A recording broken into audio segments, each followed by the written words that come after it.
Good morning সবাইকে, আমারও একটা নতুন ব্লগে। তো আজকের দিনটা হচ্ছে শুক্রবার। প্রয়াগকে আমি স্কুলে ছেড়ে দিয়ে এলাম। আর এই যে আমাদের বাড়ির এখানকার যে মন্দিরটা হচ্ছে, দেখো কতটা হয়ে গেছে, খুব সুন্দর একটা মন্দির হচ্ছে। তো এটা কমপ্লিট হলে আরও সুন্দর হবে। অনেকটা প্রায় হয়ে এসছে, তবুও আরও মনে হয় বছরখানেক হয়তো সময় তো লাগবে। আমি হেঁটে হেঁটে একটু বাজারের দিকে যাচ্ছি। আমার ছেলের বায়না একটু চিকেন খাবে, তো সেজন্যই আনতে যাচ্ছি চিকেন।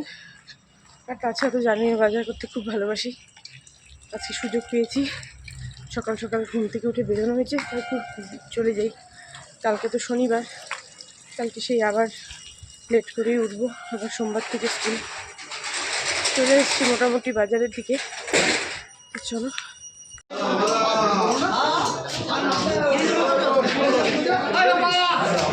তো বাজার দিয়ে আসার সময় দেখলাম, দেখো এখানে কত সুন্দর ফুল গাছ নিয়ে বসেছে, দেখে খুব ভালো লাগছিল। কিন্তু আমি এখন আর লাগাই না বলে ওই জন্য নিলাম না। তো এই যে আমার আজকের বাজার কমপ্লিট। তো এসে নিয়ে ফ্রেশ হলাম, মানে হাত পা ধুলাম, ধুয়ে টুয়ে নিয়ে কাপ লিকার চা নিয়ে বসে কমপ্লিট। এবার যাবো স্নান করতে। ঠান্ডা, সেজন্য না একটু গরম জল বসানো। মানে ওয়েদারটা ধরো আমাদের ওখান থেকে অনেকটা কমই ঠান্ডা, কিন্তু জলটা ওই সর্বনাশ ঠান্ডা, বিষ, মানে বরফ জল পড়ছে। তো আমি গরম জলে করি না, ঠান্ডা জলেই করি, কিন্তু এত ঠান্ডা জল না মানে নেওয়া যাচ্ছে, তাই জলটা ছাড়াতে বসালাম। ততক্ষণ আমি টিফিনটা খেয়ে নিই। টিফিনটা গরম গরম আছে, তো ঠান্ডা হয়ে গেলে খেতে ভালো লাগে। তারপর স্নান করে এসে রান্নার দিকে যাবো। আজকে রান্না অনেক কিছু করবো। ট্যাংরা মাছ এনেছি, ট্যাংরা মাছ করবো পেঁয়াজ কুমড়ো দিয়ে। ধনে পাতা একটা ঝাল ঝাল চাটনি হবে, উচ্ছে আলু ভাজা হবে, আর হবে মাছ, এই সরি চিকেন। তো চলো।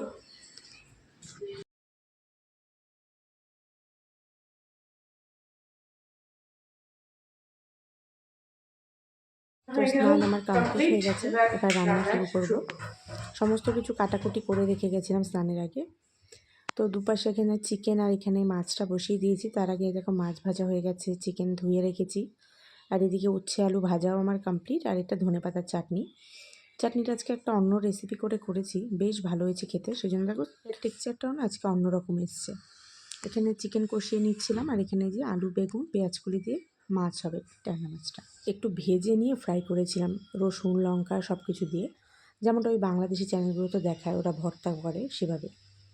আর এখানে একটু পুলি পিঠে ছিল, সেটা আমি খেয়ে নিচ্ছিলাম। আর এদিকে মাছও আমার দেখো হয়ে গেছে। তো ভালোই হয়েছিল বেশ খেতে। দুটো বাটি রেখেছি, এটার মধ্যে করবো আমার আর ছেলের জন্য। আমরা দুজনে এই বেলা খাবো, শুভ নেই, ও খাবে না। আর এটার মধ্যে রাতেরটা তুলে রাখবো। দেখো হয়ে এসছে, এভাবে নামিয়ে দেবো এরকমই।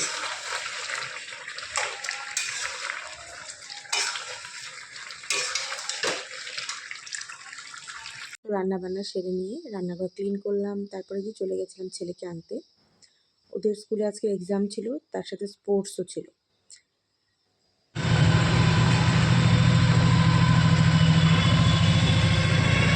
আজকে অন্য রাস্তা দিয়ে বাড়ি এলাম, কারণ ছেলের চুল কাটালাম। এত বড় বড় হয়ে যায় চুল, কি বলবো।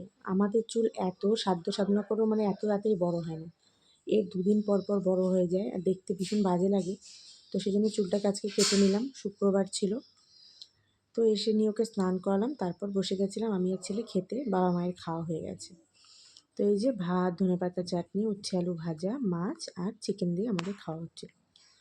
তো আজকে ধনেপাতার চাটনিটা সবার খুব ভালো লেগেছে। যেমনটা বলেছিলাম আর কি, ওই একটু রসুন লঙ্কা পেঁয়াজ এইসব ভেজে নিয়ে তারপর ধনেপাতাটা দিয়ে শিলপাটায় বাটলে ভালো হয়, কিন্তু আমি শিলপাটার তো নেই, সেজন্য আমি মিক্সচারই করেছি। এত সুন্দর হয়েছে খেতে। আর তার সাথে এই ডিম ভরা ট্যাংরাটা খুব টেস্ট হয়েছিল খেতে। আর ইদানিং আমার একটু ঝাল খেতে বেশি ভালো লাগছে, তাই আমার পাতে সবসময় 2-4টে লঙ্কা থাকে। ভীষণ ভালো ছিল খেতে। তবে শো স্টপার ছিল আজকে বাটা, ধনেপাতা বাটা। আর এটা হচ্ছে সার্টিফিকেট, পুরো এক ড্রয়িং কম্পিটিশানে নাম দিয়েছিল, তো সেখান থেকেও পেয়েছে। আর ওদের এক ক্লাসে বন্ধুর জন্মদিন ছিল, সেখান থেকে এই কিটটা দিয়েছে। Pen pencil rubber eraser sharpener সব আছে, আর তার সাথে চকলেটও দিয়েছে। তো যাই হোক, এই সার্টিফিকেটটা রেখে দিই, আমার ছেলের জীবনে প্রথম সার্টিফিকেট। তো আজকে সন্ধ্যেবেলা না অনেক দিন বাদে একটুখানি আমাদের এখানকার মোমো খেলাম। আসলে প্রয়াগের জন্য সন্ধ্যাবেলা থেকে এত ঘ্যান ঘ্যান ঘ্যান ঘ্যান করছে, একটু বাইরে যাবে বাইরে যাবে, তো গিয়ে আসলে উদ্দেশ্য ছিল মোমো খাওয়া, সেটাই নিয়ে এলাম। কেন এই সবজিটা পেলাম, তাই এখন মানে আমি গেছিলাম মোমো আনতে, তখন নিয়ে আসলাম। আমাদের এখানে তো খুব এই সবজিটা পাওয়া যায়, মোটামুটি সবাই আমাদের দিকে নাম জানে, কিন্তু এই সবজিটা কিন্তু কলকাতায় পাওয়া যায় না খুব একটা। আমি এবার বাড়ি গিয়ে আনছি বাজার থেকে, কিন্তু খেতে পারিনি, এত মন খারাপ হচ্ছিল, খেতে পারলাম না, আমার প্রচণ্ড পছন্দ। তো আজকে পেয়ে আমি নিয়ে এলাম, আমাদের হয়তো আবার কেউ খায় না, আমি দুটোই নিয়ে এসেছি, যেগুলো অনেক দাম বেশি, এখানে এখানে 80 টাকা করে কিলো নিল, তো দুটো আনছি প্রায় 50 টাকার মতো পড়ে গেছে 2 পিসের দামে। তো যাই হোক, কেউ খায় না, আমি আর ছেলেই হয়তো খাবো, ছেলে অল্প খেলে খাবে, আমিই খাবো। তো তোমরা অবশ্যই কমেন্ট করো যদি এই সবজিটাকে চিনতে পারো, এটা ভীষণ ভালো খেতে, কিন্তু ভালো, আর এটা কিন্তু খুব ভালো, শরীরের জন্য ভীষণ ভালো এটা। এবার আমরা দার্জিলিং ঘুরতে গেছি, জঙ্গলে জঙ্গলে হয়ে আছে কত জানো, মানে এদিকে ওইদিকে, একবার ভাবছি যে গিয়ে নিয়ে আসি, ব্যাটা করে থাক, আবার যদি লোকে কিছু বলে, কিন্তু ড্রাইভার দাদা বলছে কিচ্ছু বলেন, এগুলো জঙ্গলে একা একাই হচ্ছে, তবুও একটা অচেনা জায়গায় গিয়ে নিয়ে আসতে কেমন লাগে না। দুপুরে চিকেন আছে, বললাম না, রাতের চিকেন আমাদের আছে, মাছও আছে কিছুটা, তো কিন্তু বাবা বললো বাবা ডাল সেদ্ধ আর ডিম অমলেট খাবে, তো ডাল সেদ্ধ খেতে আমারও বেশ ভালো লাগে, তো আমাদের জন্য একটু ডাল সেদ্ধ করলাম, আর এই ডিম অমলেট বাবাকে ভেজে দেবো খাওয়ার সময়। তো বসেছিলাম, বলে কালকের জন্য একটু কাটাকুটি করে রাখি, দেখি কী হয় কালকে সকালে টিফিনে। তো ভিডিওটাকে ভালো লাগলে অবশ্যই লাইক করো, বাই।